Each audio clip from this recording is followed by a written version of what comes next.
So hi friends, అందరికీ ఎలా ఉన్నారు? బాగున్నారా? నేనైతే బాగున్నాను. మీరు కూడా బాగుండాలని మనస్ఫూర్తిగా అయితే కోరుకుంటున్నాను.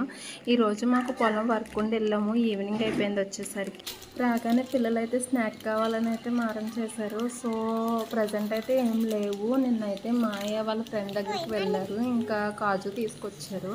సరే అని చెప్పేసి కాజు అయితే చాలా బాగుంటాయి. మా ఊర్లోనే రెడీ అవుతుంది కదా అంతని.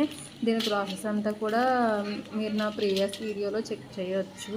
అన్ని రకాల పద్ధతిలో దీన్ని క్లీన్ చేసిన తర్వాత టోటల్గా అయితే ఇలా రెడీ అవుతుంది. ఇలా రెడీ అయింది మీ కాడ వరకు వస్తుంది. సో మా ఊర్లోనే కదా అని చెప్పేసి ఇంకా మా ఆయన తీసుకొచ్చారు. ఇంక ఇలా తీసుకొచ్చింది మనం కర్రీ అయినా చేసుకోవచ్చు, అండ్ ఏదన్నా ఇంట్లో పూజ ఉన్నప్పుడు ప్రసాదాల్లోకైనా సరే బాగా యూస్ అవుతుంది. బట్ మాకు అంత టైం అయితే తీసుకోరు. ఇంట్లోనూ బాగా ఇష్టం కదా అలా అని చెప్పి ఎక్కువైతే తినరు. ఇలా చేసింది ఇంట్లో నెయ్యి వేసి వేపనంటే పిల్లలు చాలా ఇష్టంగా అయితే తింటారు. అలా అని చెప్పేసి అస్తమానం తినే అలవాటు అయితే లేదు, కానీ ఇంకా ఎప్పుడన్నా ఒక 1 వీక్ ఒకసారి ఇలా అయితే తినడానికి ఇష్టపడతారు.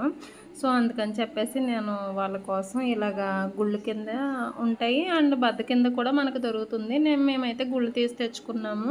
ఇంకా దాన్ని బద్ద కింద బ్రేక్ చేసి అయితే నేను వేపేసాను. అప్పటికప్పుడు స్నాక్ అయితే ఇలా రెడీ చేసేసుకున్నాను. సో నా వీడియో నచ్చితే కనుక చిన్న లైక్ చేసి కామెంట్ చేయండి. ఉంటాను మరి, బాయ్.